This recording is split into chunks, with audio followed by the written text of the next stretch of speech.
এই যে সমুদ্র গর্জনের সঙ্গে এই গুলি বর্ষণের যে আওয়াজ সেটি আপনার অ্যাবজর্বড হয়ে যেত, সুতরাং কারো নজরে সেভাবে পড়ার সুযোগ থাকতো না। তো এই হার্ট অফ দ্য টাউন আপনার কনভেনশন সেন্টার ভাড়া নিয়ে কিংবা আপনার অন্যান্য শহরে এই অস্ত্র সাইলেন্সার ছাড়া ব্যবহার করার প্রশিক্ষণ দেওয়া ইম্পসিবল একটা কাজ। যদি তাকে দোষী হিসেবে তিনি প্রমাণিত হন, তখন তাকে 7 বছর থেকে 12 বছরের কারাদণ্ড ভোগ করতে হবে এবং সশস্ত্র বাহিনী থেকে তাকে হয়তো ইজ আউট করে দেওয়া হবে। এই যে কাউন্টার যে এজেন্সি গুলো আছে, তারাই বা আপনার কতটা নজরদারি অন দ্য গ্রাউন্ড রাখতে পারলেন, সেই প্রশ্নগুলো কিন্তু লজিক্যালি উঠবে। তো ফলে এই পুরো বিষয়টা একটা স্পর্শকাতর বিষয়। আমাদের মেজর সাদেক মহোদয় সার্ভিং অফিসার, কিন্তু রামুতে কক্সবাজার জেলায় অবস্থিত যে 10ম ডিভিশন আমাদের, সেখানে একটি ইস্ট বেঙ্গল রেজিমেন্টে তিনি কর্মরত ছিলেন এবং সিও হিসেবে হয়তো ভূমিকা পালন করছিলেন, অথবা তার সেকেন্ড 2 IC হিসেবে। তো ফলে সেখানে তিনি 198 দিন হাজির নেই, গড় হাজির। এইটি কারো চোখে পড়লো না?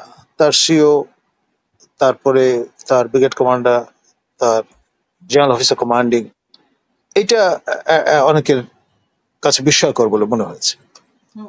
এবং তার শ্বশুর মহোদয়, তিনি ফর্মার 2-স্টার জেনারেল, একসময় ময়নামতি আমাদের যে কুমিল্লা ক্যান্টনমেন্ট আছে সেখানে জেনারেল অফিসার কমান্ডিং ছিলেন। তিনি সাবেক সরকার প্রধানের যে সিকিউরিটি টিম সেখানেও কাজ করেছেন। আমাদের যে কজন কৃতবিদ্য আপনার চৌকস 2-স্টার জেনারেল ছিলেন, তাদের মধ্যে তিনি অন্যতম। Well behaved, excellent gentleman. আমি ব্যক্তিগতভাবে তাকে চিনি এবং আমাদের ইন এ ওয়ে পার্টিসিপেন্ট ছিলেন ওয়ার কোর্স যখন করছিলেন তিনি ন্যাশনাল ডিফেন্স কলেজে। তো ভদ্রলোকের কন্যা, আমি যতটুকু সোশ্যাল মিডিয়ামে জানলাম, পুলিশ ক্যাডারের একজন অফিসার, এডিশনাল SP, তারই বর হচ্ছেন মেজর সাদিক। তো ফলে এই যে কথাগুলো এসছে, এই যে 198 দিনে তিনি ঘুরে ঘুরে বিভিন্ন জায়গায় প্রশিক্ষণ প্রদান করেছেন, এখন প্রশিক্ষণের ধরনটা আমার ধারণা সেটি খুব বেশি হলে মোটিভেশন লেকচার মতো হতে পারে। কোনো অবস্থায় অস্ত্র প্রশিক্ষণ হওয়ার কোনো সুযোগ নেই। আমাদের সেই প্রীতিলতা ওয়াদ্দার, তারপরে মাস্টারজাদ সূর্য সেন, সেই স্বদেশী আন্দোলনের সময় আমরা দেখেছি যুগান্তর, অনুশীলনের মতো যেই দলগুলো ছিল, তারা চট্টগ্রামে আপনার উত্তর কাট্টলি, দক্ষিণ কাট্টলি, কিংবা আপনার ফৌজদারহাট কিংবা লতিফপুর, এই যে কোস্টাল বেল্টে, সেখানে গিয়ে তারা অস্ত্র প্রশিক্ষণ নিতেন। এই জন্য যে সমুদ্র গর্জনের সঙ্গে এই গুলি বর্ষণের যে আওয়াজ সেটি আপনার অ্যাবজর্বড হয়ে যেত, সুতরাং কারো নজরে সেভাবে পড়ার সুযোগ থাকতো না।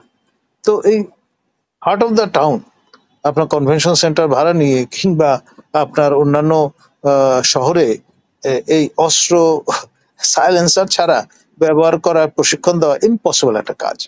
তো সেই জন্য আমার মনে হয় যা রটনা হয়েছে তা অতিরিক্ত, এতে কোনো সন্দেহ নেই।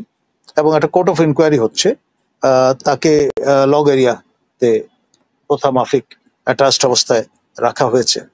এখন লগ এরিয়া আপনার এখানে বরাবরই এ ধরনের ব্যক্তি যাদেরকে অ্যাটাচমেন্টে রাখা হয় তাদেরকে মোতায়েন করা হয়। আপনার নিশ্চয়ই মনে আছে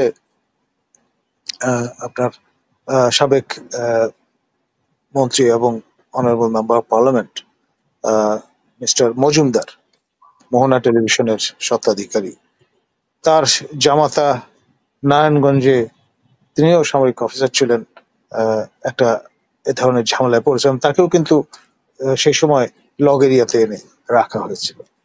তো এটা লং স্ট্যান্ডিং ট্রেডিশন।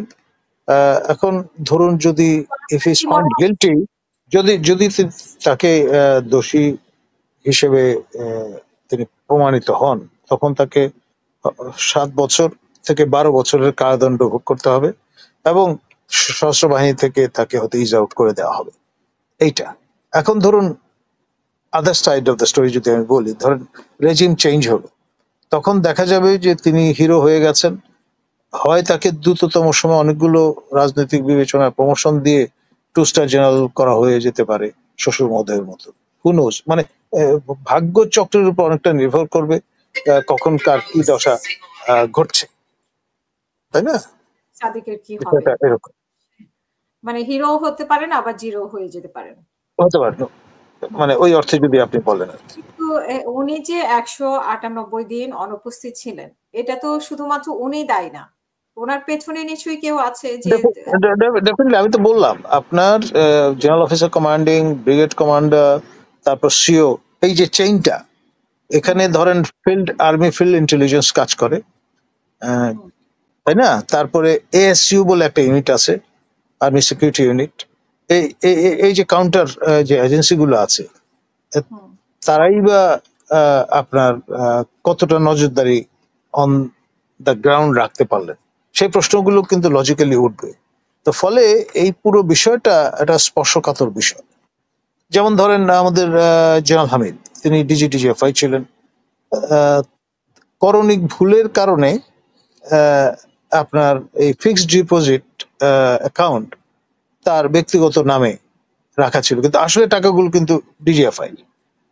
হুম, ফলে এই যে ইমেজ টার্নিশের মতো একটা ঘটনা ঘটলো, পরে দুদককে ব্যাখ্যা দিতে হয়েছে যে না, আসলে এগুলো সরকারি টাকা, ব্যক্তিগত টাকা নয়। তো এই যে করণিক ভুলের কারণে এই যে সমস্যাগুলো দেখা দেয়, বা আপনার যে যে দায়িত্বে আছেন সেই দায়িত্বটা যদি ঠিক মতো পালন না করেন, তখন তো এই ধরনের সমস্যা দেখা দেবে, এটা স্বাভাবিক।